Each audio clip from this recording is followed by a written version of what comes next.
엄마?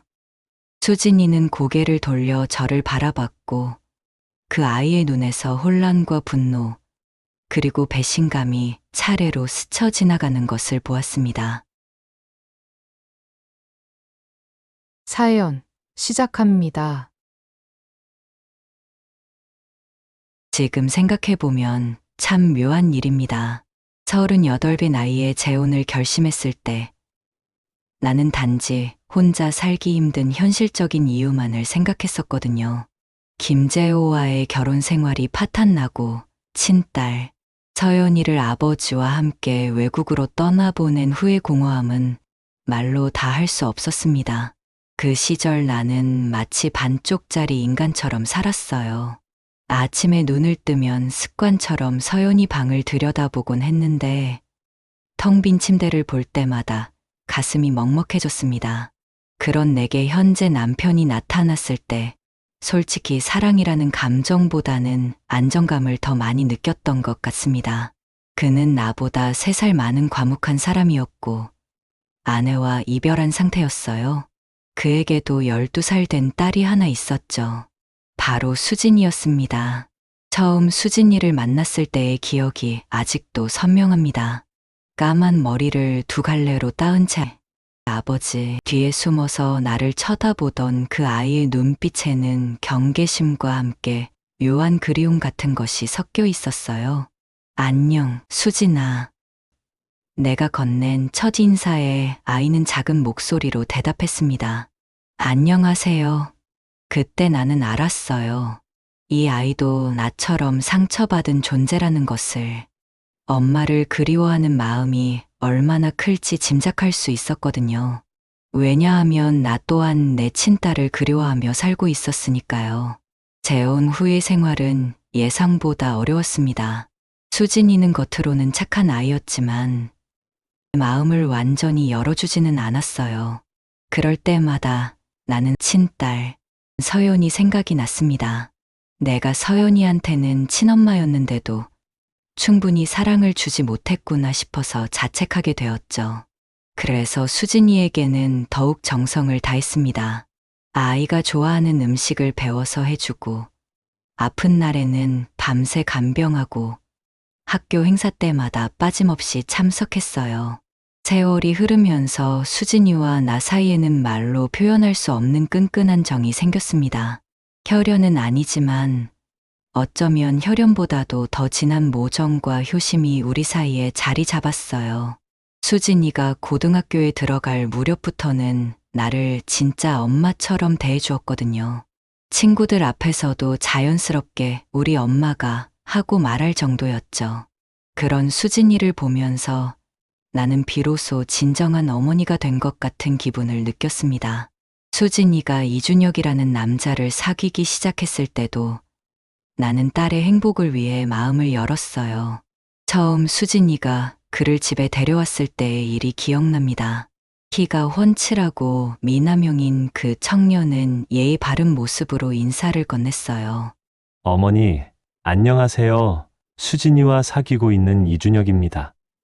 나는 그의 밝은 미소와 또렷한 목소리가 좋았습니다. 무엇보다 수진이가 그 앞에서 보여주는 환한 표정이 마음에 들었어요. 오랫동안 조심스러워하던 아이가 이렇게 천진난만하게 웃는 모습을 보니 괜히 뿌듯했거든요. 그들의 연애는 순조로웠습니다. 2년이라는 시간 동안 큰 문제 없이 지속되었고 수진이는 날이 갈수록 여성스러워졌어요. 사랑하는 사람이 있다는 것이 얼마나 사람을 아름답게 만드는지를 수진이를 통해 확인할 수 있었습니다. 그 아이는 이준혁 이야기를 할 때면 눈이 반짝반짝 빛났고 그런 모습을 보는 내 마음도 덩달아 따뜻해졌어요. 결혼 이야기가 구체화된 것은 올해 봄이었습니다. 수진이가 대학원을 졸업하고 취업도 안정적으로 이루어진 후였죠. 이준혁도 괜찮은 회사에 다니고 있었고 2사람 모두 결혼에 대한 의지가 확고해 보였어요. 나는 수진이의 결혼 준비를 도우면서 마치 내 친딸을 시집 보내는 것 같은 설렘과 아쉬움을 동시에 느꼈습니다. 웨딩드레스를 고르러 갔을 때 수진이가 하얀 드레스를 입고 나온 모습을 본 순간 나도 모르게 눈물이 핑 돌았어요. 12살 때 처음 만난 그 작은 아이가 이제 한 남자의 아내가 되려 하고 있다니. 세월의 빠름도 놀랍고 수진이의 성장도 기특했습니다. 문득 친딸 서연이 생각이 났어요. 내 친딸 서연이는 지금 잘 지내고 있을까? 누군가의 따뜻한 보살핌을 받으며 살고 있을까 하는 생각들이 스쳐 지나갔습니다. 하지만 그런 아쉬움도 잠깐 수진이의 결혼을 앞두고 바쁜 나날들이 계속되었습니다. 예단 준비, 혼수 장만, 청첩장 발송까지 모든 것이 순조롭게 진행되고 있었고 나는 이 모든 과정이 행복했습니다. 비록 내 친딸의 결혼은 아니지만 17년 동안 정성으로 키운 딸아이의 결혼이었으니까요. 수진이 역시 나를 진짜 엄마처럼 의지하며 모든 것을 상의해왔고 그럴 때마다 나는 이 아이에 대한 애정이 더욱 깊어짐을 느꼈습니다. 지금 생각해보면 그때까지만 해도 나는 정말 평범하고 행복한 일상을 살고 있었던 것 같습니다. 재혼 가정에 흔한 갈등도 없었고 의붓딸과의 관계도 원만했으며 곧 있을 결혼식을 준비하는 즐거움까지 있었으니까요. 설마 그런 평온한 일상에 파문이 일어날 줄은 꿈에도 몰랐습니다. 그 평온함이 깨진 것은 어느 화요일 오후였습니다. 수진이의 웨딩드레스 최종 피팅을 마치고 집에 돌아와 잠깐 낮잠을 자고 있었는데 휴대폰 진동 소리에 잠이 깼어요. 반쯤 감은 눈으로 화면을 보니 모르는 번호였는데 문자 내용을 보는 순간 잠이 확 달아났습니다. 나 돌아왔어. 단 5글자였지만 그 문자를 보낸 사람이 누구인지 직감적으로 알 수 있었어요. 김재욱, 내 전 남편이었습니다. 가슴이 두근거리기 시작했어요. 놀라움보다는 묘한 떨림이었는데 마치 오랫동안 덮어두었던 상자를 갑자기 열어보게 된 것 같은 기분이었거든요. 손가락이 떨려서 제대로 답장을 치기 어려웠습니다. 여러 번 지우고 다시 쓰기를 반복한 끝에 겨우 한 줄을 보냈어요. 언제 들어왔어? 그리고는 답장을 기다리며 거실을 서성거렸습니다. 마음이 복잡했어요. 반가움, 당황스러움, 그리고 묘한 두려움까지 한꺼번에 밀려왔거든요. 곧 답장이 왔습니다. 귀국한 지 벌써 몇 달이 되었다는 내용이었어요. 그동안 정착하느라 바빠서 연락을 못했다고 하더군요. 그 문자를 읽는 동안 나는 친딸, 서연이 얼굴부터 떠올랐습니다. 재호가 돌아왔다면 서연이도 함께 왔을 텐데 내 딸은 어떻게 지내고 있을까? 몇 년 전 마지막으로 영상통화했을 때와 많이 달라졌을까? 그런 생각들이 머릿속을 맴돌았어요. 사실 재호와 나는 이혼했지만 원수 사이는 아니었습니다. 단지 서로 맞지 않았을 뿐이에요. 성격 차이, 가치관의 불일치, 그리고 소통 부족이 쌓여서 자연스럽게 갈라선 것이지 누군가 잘못을 저질러서 헤어진 것은 아니었거든요. 그래서 이혼 후에도 서연이 때문에 가끔 연락을 주고받았고 그가 서연이를 데리고 외국으로 떠날 때도 서로 원망하지 않고 정리했었죠. 하지만 그렇다고 해서 전 남편의 갑작스러운 귀국 소식이 전혀 부담스럽지 않은 것은 아니었어요. 지금의 나는 다른 사람의 아내이고 다른 아이의 엄마예요. 17년이라는 세월 동안 쌓아온 새로운 삶이 있는 거죠. 그런데 과거가 갑자기 현재로 들어오니 어떻게 대처해야 할지 막막했습니다. 내 친딸과는 간간히 메시지를 주고받았지만 실제로 만난 지는 정말 오래되었거든요. 재호가 서연이를 데리고 떠난 후로 직접 만난 것은 손으로 꼽을 정도였어요. 서연이가 대학 입학할 때 잠깐 한국에 온 적이 있었는데 그때도 하루 정도만 만나고 헤어졌었죠. 그 후로는 영상통화나 메시지로만 소식을 주고받았습니다. 마음을 진정시키고 서연이에게 먼저 연락해보기로 했어요.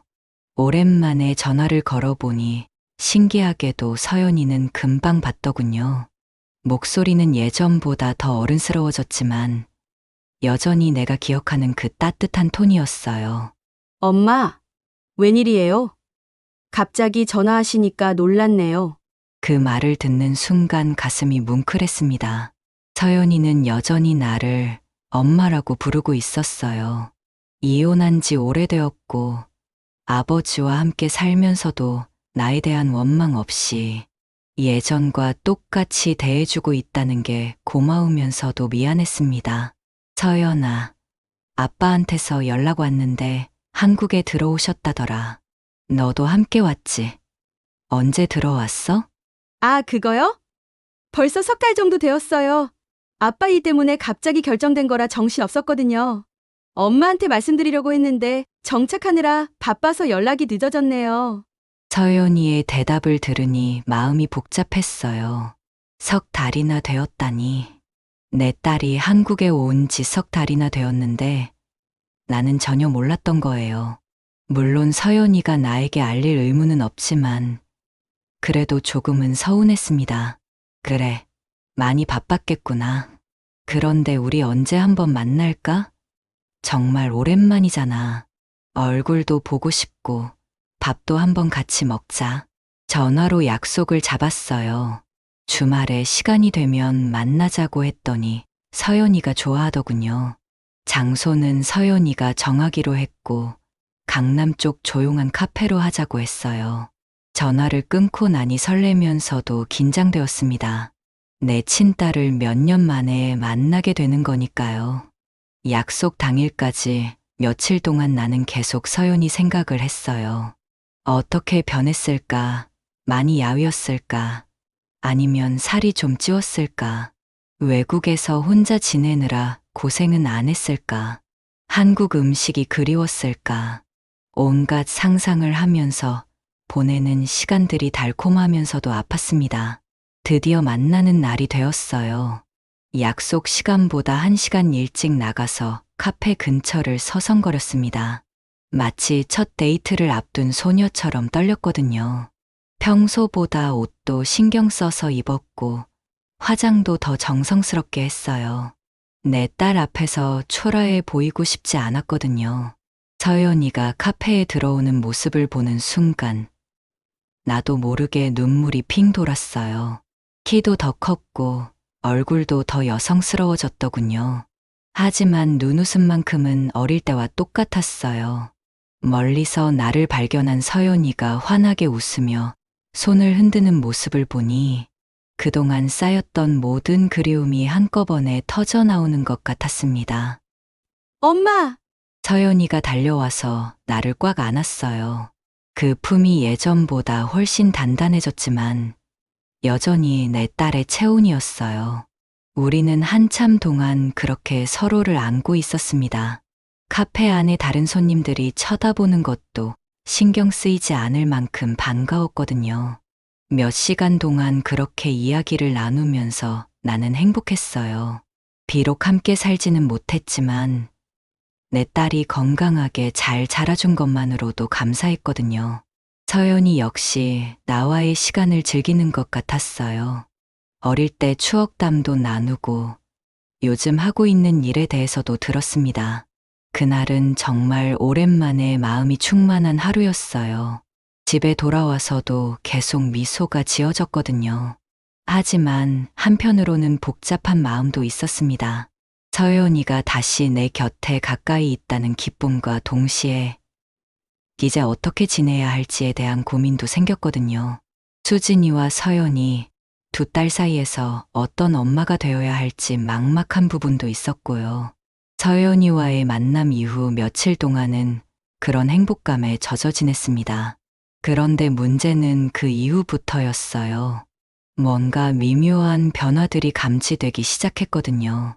처음에는 정말 사소한 것들이었습니다. 하지만 오랫동안 사람을 지켜본 경험이 있는 나로서는 그런 작은 신호들을 놓치기 어려웠어요. 가장 먼저 눈에 띈 것은 이준혁의 행동 변화였습니다. 평소보다 휴대폰을 자주 들여다보더군요. 수진이와 함께 있을 때도 마찬가지였어요. 예전에는 수진이와 대화할 때 집중하는 모습이었는데 요즘에는 중간중간 핸드폰을 확인하는 일이 잦아졌어요. 그럴 때마다 나는 괜히 신경이 쓰였습니다. 어느 토요일 저녁이었어요. 수진이가 이준혁과 함께 집에 왔는데 저녁 식사를 준비하는 동안 거실에서 기다리고 있더군요. 나는 부엌에서 요리하면서 가끔 거실 쪽을 힐끗힐끗 보곤 했어요. 그런데 이상하게도 이준혁은 계속 핸드폰만 만지작거리고 있었습니다. 수진이가 말을 걸어도 대충 대답하고 시선은 온통 핸드폰 화면에 고정되어 있었어요. 오빠, 왜 그래? 무슨 일 있어? 수진이가 걱정스러운 목소리로 물어봤을 때 이준혁은 화들짝 놀라며 핸드폰을 뒤집어 놓더군요. 그리고는 억지로 웃으며 아무것도 아니라고 했어요. 하지만 그 표정이 어색해 보였습니다. 마치 뭔가 들키면 안 되는 일을 하다가 걸린 것 같은 모습이었거든요. 그날 이후로 나는 이준혁을 유심히 관찰하게 되었어요. 물론 의도적으로 감시한 것은 아니고 그냥 자연스럽게 눈에 띄는 것들이었습니다. 예를 들어 화장실에 갈 때도 핸드폰을 꼭 들고 가더군요. 예전에는 그런 일이 없었는데 말이에요. 그리고 수진이가 잠깐 자리를 비운 사이에 급하게 문자를 확인하는 모습도 몇 번 목격했습니다. 가장 이상했던 것은 전화를 받는 방식이었어요. 예전에는 수진이나 나 앞에서도 자연스럽게 전화를 받았는데 요즘에는 꼭 다른 방으로 가서 받더군요. 아니면 아예 전화를 받지 않고 나중에 따로 연락하는 경우가 많았어요. 심지어 진동으로 설정해 놓고 다니는 것 같았습니다. 한 번은 수진이가 화장실에 간 사이 이준혁의 핸드폰이 울렸는데 이준혁은 그 전화를 받지 않고 바로 거절 버튼을 눌렀습니다. 그리고는 혹시 내가 봤나 싶어 나를 힐끗 쳐다보더군요. 그 순간 우리 눈이 마주쳤는데 이준혁의 표정이 굉장히 당황스러워 보였어요. 이런 일들이 몇 번 반복되니까 나도 모르게 의심의 눈초리로 보게 되었습니다. 하지만 한편으로는 내가 너무 예민한 걸까 하는 생각도 들었어요. 결혼을 앞둔 상황에서 스트레스를 받을 수도 있고 회사 일 때문에 바쁠 수도 있으니까요. 그래서 나 자신에게 계속 기분 탓이야, 괜한 걱정이야 하고 다독였습니다. 그런데 정말 결정적이었던 순간이 있었어요. 어느 일요일 오후 수진이와 이준혁이 함께 와서 웨딩 사진 앨범을 보여주고 있었는데 갑자기 이준혁의 핸드폰에서 카톡 알림음이 계속 울렸어요. 한 번, 두 번이 아니라 연달아서 울리더군요. 그런데 이준혁은 그 소리를 들으면서도 핸드폰을 확인하지 않고 있었어요. 오히려 더 긴장한 모습으로 보였거든요. 수진이가 궁금해하며 물어봤어요. 오빠, 핸드폰 계속 울리는데 안 봐도 돼? 그때 이준혁이 보인 반응이 정말 이상했습니다. 얼굴이 순간적으로 굳어지더니 어색하게 웃으며 대답했어요. 아, 별거 아니야. 회사 단톡방이겠지. 하지만 그 표정과 목소리에는 전혀 별거 아닌 것 같지 않은 긴장감이 묻어 있었습니다. 그리고 잠깐 후 화장실에 간다며 핸드폰을 들고 자리를 떴어요. 한참 후에 돌아왔을 때는 핸드폰을 무음으로 설정해 놓았는지 더 이상 소리가 나지 않았습니다. 그 순간 나는 확신했어요. 뭔가 숨기는 일이 있다는 것을. 하지만 그것이 무엇인지 얼마나 심각한 일인지는 알 수 없었습니다. 혹시 바람을 피우는 건 아닐까 하는 생각이 스쳐 지나갔지만 곧바로 그런 생각을 떨쳐냈어요. 아직 확실한 증거도 없는데 섣불리 판단할 일은 아니라고 생각했거든요. 그래도 마음 한구석에는 불안감이 자리 잡았습니다. 수진이의 행복한 모습을 보면서도 혹시나 하는 걱정이 계속 따라다녔어요. 17년 동안 정성으로 키운 딸이 상처받을까 봐 두려웠거든요. 하지만 아직은 확실하지 않은 일로 수진이를 불안하게 만들고 싶지는 않았습니다. 그래서 일단은 좀 더 지켜보기로 마음먹었어요. 그런 불안한 마음을 안고 지낸 지 일주일쯤 지났을 때였습니다. 수진이가 갑자기 같이 장 보러 가자고 하더군요. 결혼 준비로 바쁜 와중에도 나와 함께 시간을 보내려는 모습이 기특했어요. 사실 요즘 이준혁 때문에 신경이 쓰였던 터라 수진이와 둘만의 시간을 갖는 것도 좋겠다 싶었습니다. 토요일 오후, 우리는 근처 대형마트에 갔어요. 수진이는 평소보다 더 활기차 보였습니다. 이것저것 장바구니에 담으면서 신혼집에서 해먹을 요리 이야기를 하는 모습이 정말 행복해 보였거든요. 나는 그런 수진이를 보면서 마음이 뭉클했어요. 동시에 내가 괜한 의심을 하고 있는 건 아닌가 하는 생각도 들었습니다.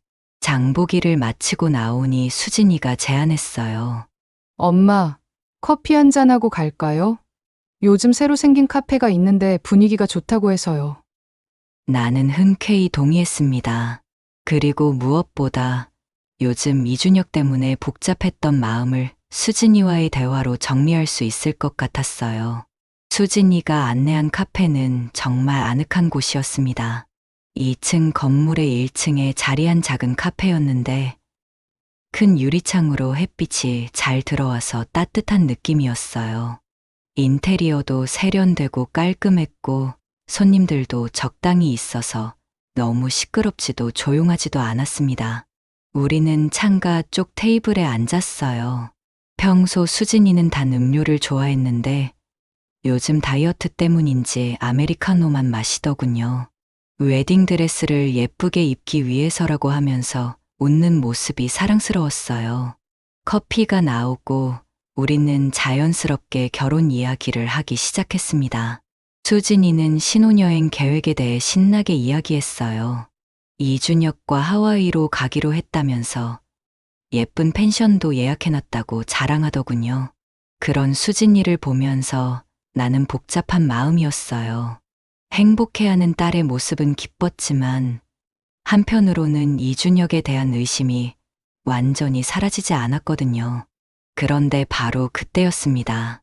수진이가 화장실에 간 사이 나는 혼자 앉아서 주변을 둘러보고 있었어요. 카페 안쪽 구석진 자리에 앉은 커플이 눈에 들어왔습니다. 남자의 뒷모습이 어딘가 익숙해 보여서 자세히 보니 놀랍게도 이준혁이었어요. 처음에는 설마 했습니다. 다른 사람일 수도 있겠다 싶어서 더 자세히 보니 틀림없이 이준혁이었어요. 키, 체격, 머리 모양, 입고 있는 옷까지 모든 게 일치했거든요. 그런데 문제는 그 옆에 앉아있는 여자였습니다. 수진이가 아닌 다른 여자였어요. 그 순간 가슴이 쿵 떨어지는 것 같았습니다. 혈압이 확 올라가는 느낌이었어요. 하지만 아직 확실하게 확인하지 못했으니 진정하려고 노력했습니다. 혹시 회사 동료일 수도 있고 친구일 수도 있으니까요. 그런데 그 다음에 본 광경은 정말 충격적이었습니다. 이준혁이 그 여자의 어깨에 팔을 두르고 있는 거예요. 그것도 아주 자연스럽게, 마치 연인 사이처럼 말이죠. 여자도 이준혁에게 기대어 앉아 있었고 두 사람은 뭔가 달콤한 대화를 나누는 것처럼 보였습니다. 나는 눈을 의심했어요. 아니, 이게 무슨 일인가 싶어서 몇 번이고 다시 보았지만 현실이었습니다. 수진이의 약혼자 이준혁이 다른 여자와 친밀한 모습으로 앉아 있는 게 분명했어요. 그것도 수진이와 함께 온 카페에서 수진이가 화장실에 간 바로 그 순간의 말이죠. 더 놀라운 것은 그 여자의 옆모습이었습니다. 처음에는 뒷모습만 보여서 누군지 알 수 없었는데 그 여자는 긴 머리를 한쪽으로 넘기며 이준혁과 대화하고 있었어요. 웃는 모습이 굉장히 아름다웠고 세련된 옷차림에 우아한 분위기까지 갖추고 있었습니다. 나이는 대략 수진이와 비슷해 보였는데 뭔가 더 성숙한 느낌이었어요. 나는 그 순간 어떻게 해야 할지 몰랐습니다. 당장 일어나서 이준혁을 추궁해야 할까? 아니면 수진이가 돌아올 때까지 기다려야 할까? 온갖 생각이 머릿속을 스쳐 지나갔어요. 하지만 무엇보다 수진이가 이 장면을 보면 얼마나 충격받을지가 걱정되었습니다. 더 자세히 관찰해 보니 두 사람의 관계가 단순한 친구 사이가 아니라는 게 명확했어요. 이준혁은 그 여자의 손을 잡고 있었고, 여자는 이준혁의 뺨에 가벼운 키스까지 했거든요. 그 모습을 보는 순간 나는 정말 화가 치밀어 올랐습니다. 어떻게 약혼을 앞둔 사람이 이런 짓을 할 수 있을까 싶어서요. 그런데 그때 갑자기 그 여자가 고개를 돌려서 정면을 바라보는 순간 나는 완전히 얼어붙었습니다. 머리가 띵했습니다. 그 얼굴을 보는 순간 누구인지 알 수 있었거든요. 믿을 수 없었지만 그 여자는 바로 내 친딸 김서연이었어요. 세상이 무너지는 것 같았습니다. 내 의붓딸의 약혼자가 내 친딸과 바람을 피우고 있다니, 이런 일이 실제로 일어날 수 있는 건가 싶어서 정신이 하얘졌어요. 마치 악몽을 꾸는 것 같았는데 눈을 아무리 비벼도 현실이었습니다. 서연이는 몇 주 전에 만났을 때와는 완전히 다른 모습이었어요. 그때는 수수한 옷차림의 단정한 모습이었는데 지금은 화려한 원피스에 짙은 화장을 하고 있었거든요. 게다가 표정도 완전히 달랐어요. 연인과 함께 있는 여자의 그런 달콤한 표정이었습니다. 나는 그 자리에서 일어날 수도 없었고 앉아 있을 수도 없었어요. 다리가 후들거려서 제대로 서기도 어려웠거든요. 머릿속이 하얘져서 아무 생각도 할 수 없었습니다. 그저 눈앞의 현실을 받아들이기 어려울 뿐이었어요. 바로 그때 수진이가 화장실에서 돌아왔습니다. 밝은 표정으로 자리에 앉으려던 수진이의 시선이 갑자기 어딘가에 고정되었어요. 나는 수진이의 표정이 순간적으로 굳어지는 것을 봤습니다. 그리고 수진이의 시선이 향하는 곳을 따라가니 역시나 이준혁과 서연이가 앉아있는 테이블이었어요.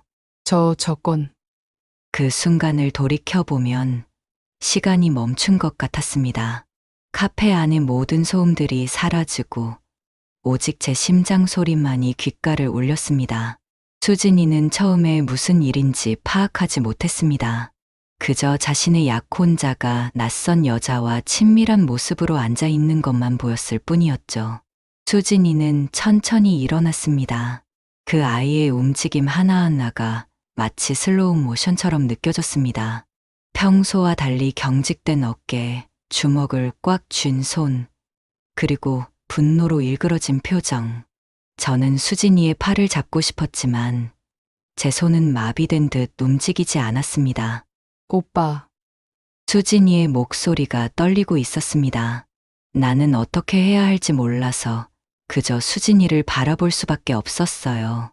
수진이의 얼굴이 창백해지는 것을 지켜보며 저는 가슴 깊숙한 곳에서부터 차가운 공포가 밀려오는 것을 느꼈습니다. 아직 수진이는 그 여자가 누구인지 모르고 있었습니다. 그 여자가 바로 제 친딸 서연이라는 사실을 말입니다. 그런데 서연이가 우리 쪽을 보고 있는 거예요. 그리고 나를 발견한 순간 환한 미소를 지으며 손을 흔들기 시작했습니다. 엄마?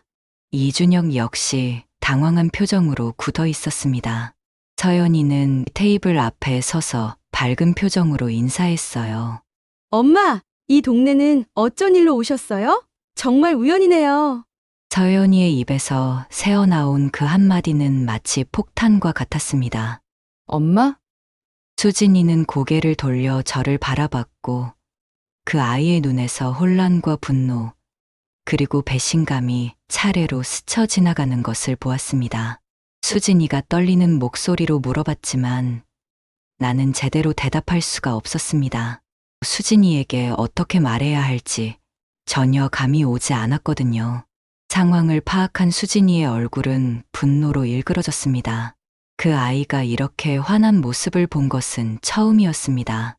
평소에 차분하고 온화했던 수진이가 마치 다른 사람이 된 것 같았죠. 분노는 전염성이 있다고 하던가요? 준혁이에 대한 분노가, 서연이에 대한 분노가, 그리고 이 모든 상황에 대한 분노가 마침내 저에게까지 향하게 되었습니다. 이럴 수가. 수진이는 중얼거리더니 갑자기 제게로 돌아섰습니다. 그 아이의 눈빛이 너무나 차가워서 저는 몸서리를 쳤습니다.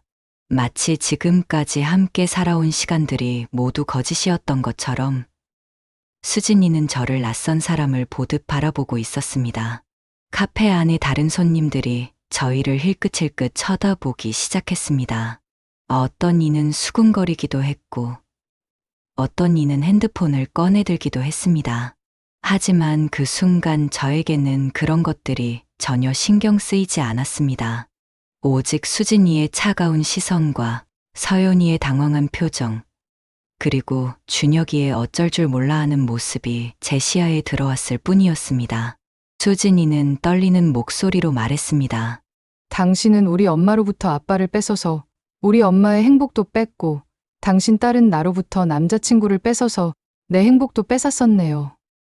그 말들이 제 가슴을 관통하는 순간 저는 숨을 쉴 수 없을 것 같았습니다. 수진이가 저를 어떻게 생각하고 있었는지, 그동안 속으로 얼마나 많은 상처를 품고 살아왔는지가 한순간에 드러난 것 같았습니다. 저는 지난 10여 년간 수진이를 친딸처럼 키우면서 그 아이가 저를 진정으로 어머니로 여기고 있다고 믿어왔습니다. 함께 웃고, 함께 울고, 함께 고민하며 보낸 그 모든 시간들이 진짜였다고 생각했습니다. 하지만 수진이의 입에서 나온 그 말들은 제가 얼마나 착각하고 있었는지를 적나라하게 보여주었습니다.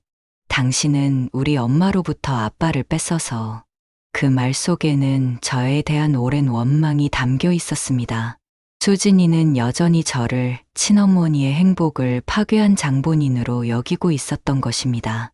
비록 사실이 그렇지 않다는 것을 저는 알고 있었지만 수진이에게는 그것이 진실이었던 모양입니다. 제 마음은 산산조각이 나는 것 같았습니다. 그동안 쌓아왔던 모든 것들이 한순간에 무너져 내리는 듯한 느낌이었습니다. 수진이와 함께했던 소중한 추억들, 그 아이의 결혼을 진심으로 축복하며 준비했던 마음들, 모든 것이 허상이었던 것일까요?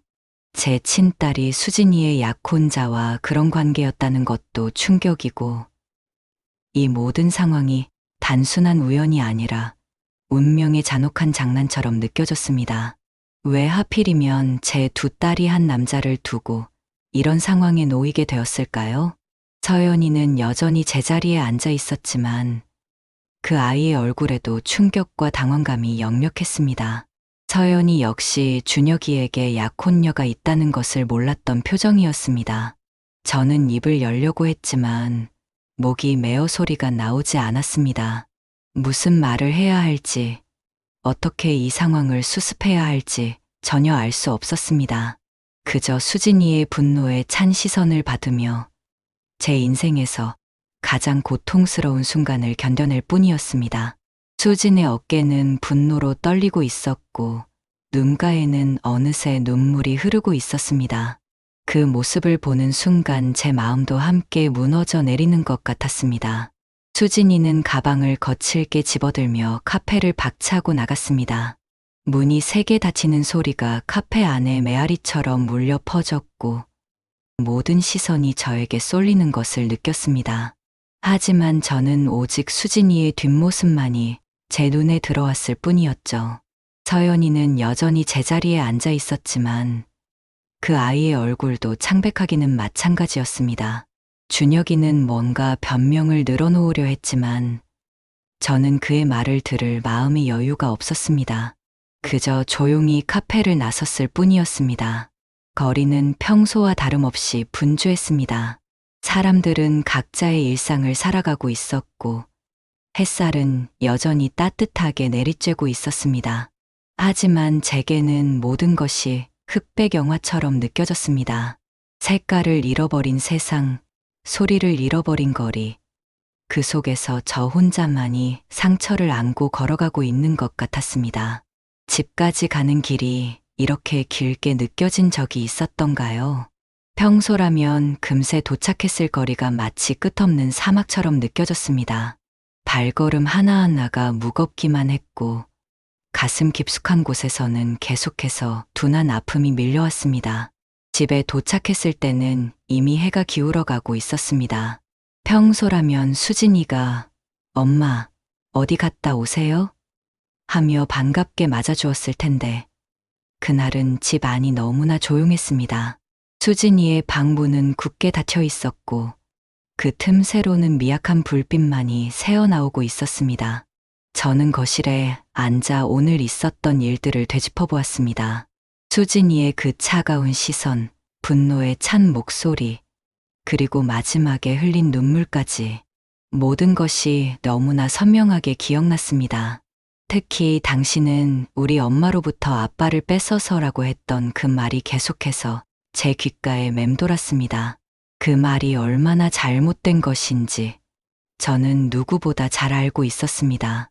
제가 수진이의 아버지와 만났을 때 그분은 이미 이혼한 상태였습니다.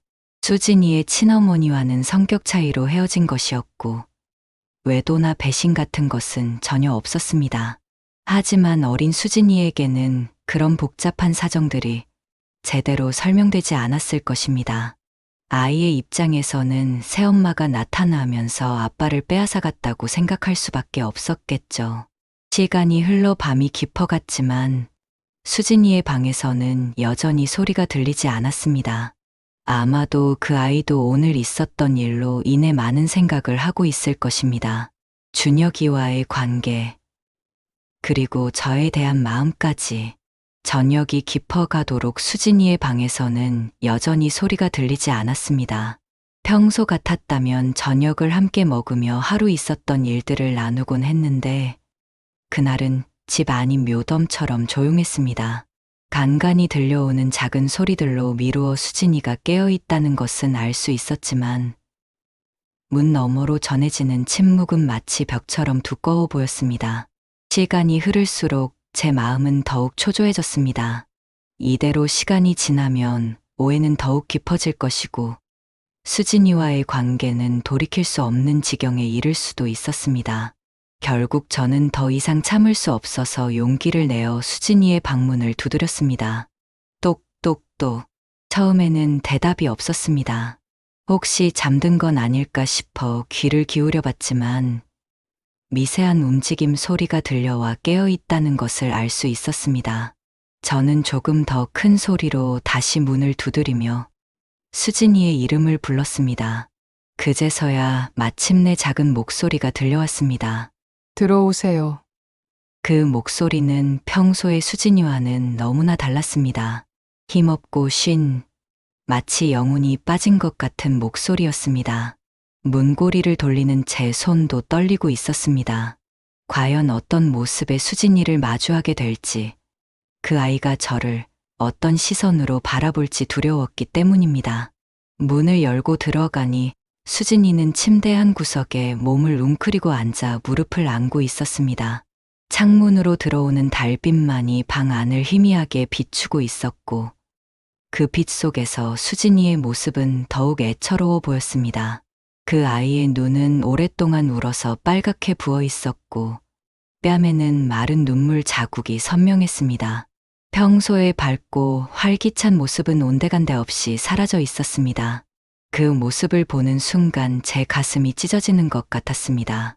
이렇게 상처받은 수진이를 만든 것이 바로 제 딸 때문이라는 사실이, 그리고 그 모든 상황의 중심에 제가 있다는 사실이 너무나 고통스러웠습니다. 저는 조심스럽게 수진이 옆에 앉았습니다. 침대가 살짝 기울어지자 수진이가 몸을 더욱 움츠렸습니다. 저는 손을 뻗어 수진이의 어깨를 다독여주고 싶었지만 그 아이가 저를 거부할까봐 감히 손을 대지 못했습니다.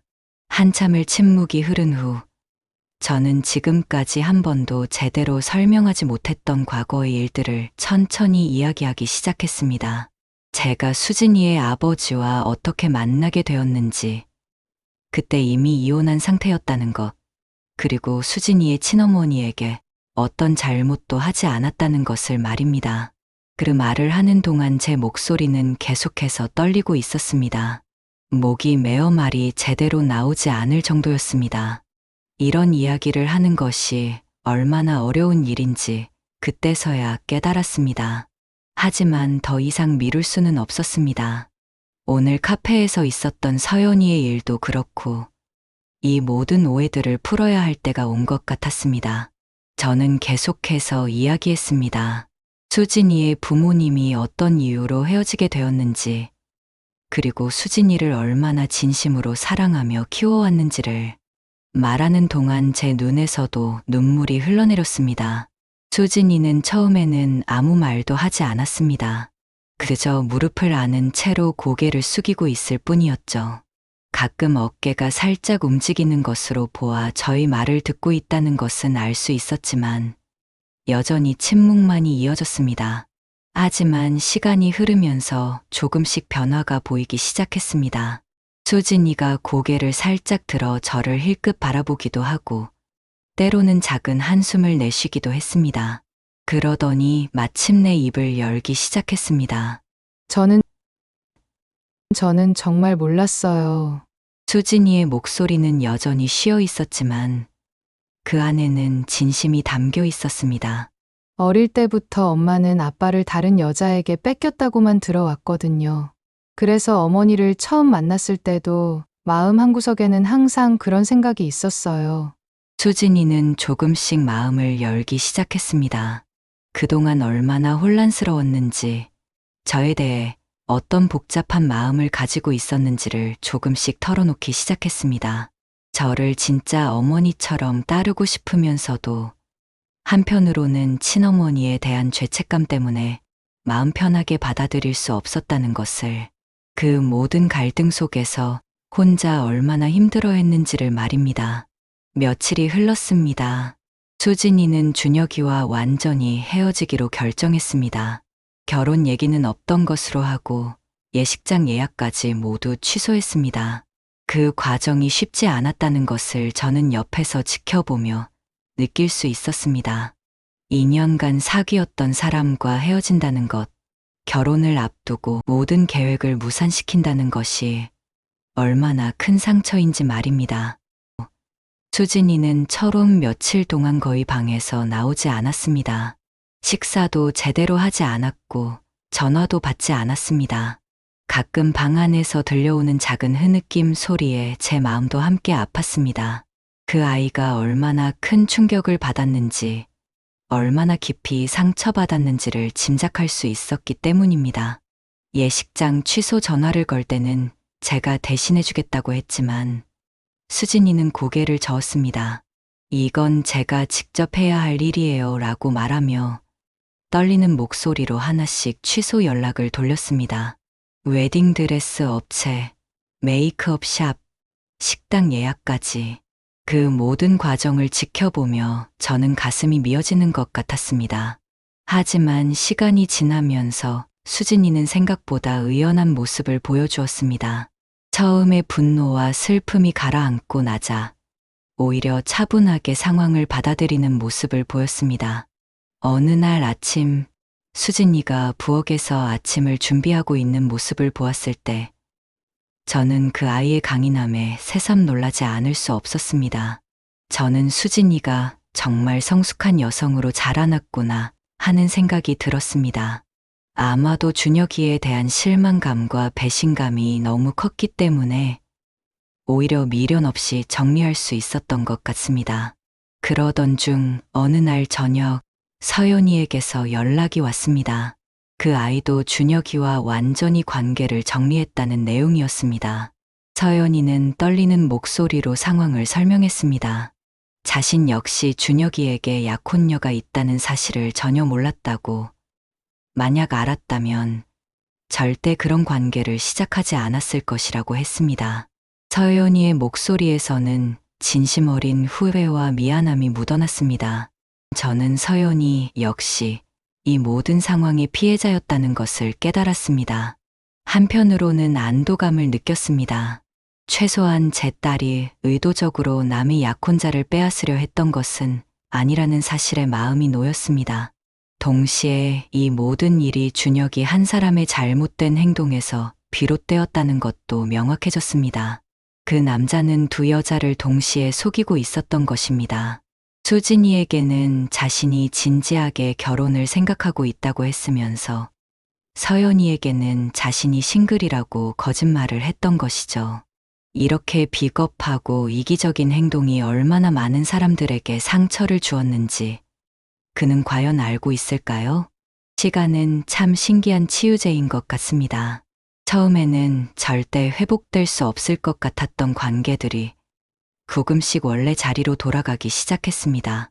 수진이와 저희 관계도 예전보다 오히려 더 깊어진 것 같았습니다. 서로에 대해 숨기고 있던 마음들을 털어놓고 나니 진짜 모녀 관계가 된 기분이었습니다. 서연이와도 연락을 주고받으며 관계를 회복해 나갔습니다. 오랫동안 만나지 못했던 딸과 다시 가까워질 수 있다는 것만으로도 감사한 일이었습니다. 비록 이런 안 좋은 일을 계기로 시작되었지만 결과적으로는 가족들이 다시 하나가 될 수 있는 기회가 된 셈이었습니다. 나중에 서연이를 직접 만났을 때 그 아이가 준혁이에게 어떻게 이별을 통보했는지 들을 수 있었습니다. 서연이는 웃으면서 이렇게 말했습니다. 엄마, 내가 그 자식한테 쌍욕을 받고 차버렸어요. 그 말을 들으며 저는 웃음이 나왔습니다. 제 딸답다는 생각이 들었습니다. 잘못을 저지른 사람에게는 분명하게 책임을 묻는 당당한 모습이 자랑스러웠습니다. 이 모든 일들을 겪으며 저는 깨달았습니다. 가족이라는 것은 피로만 이어지는 것이 아니라는 것을, 진정한 사랑과 이해, 그리고 용서를 통해 만들어지는 것이라는 것을. 수진이와 서연이, 그리고 우리는 이제 정말로 한 가족이 되었습니다.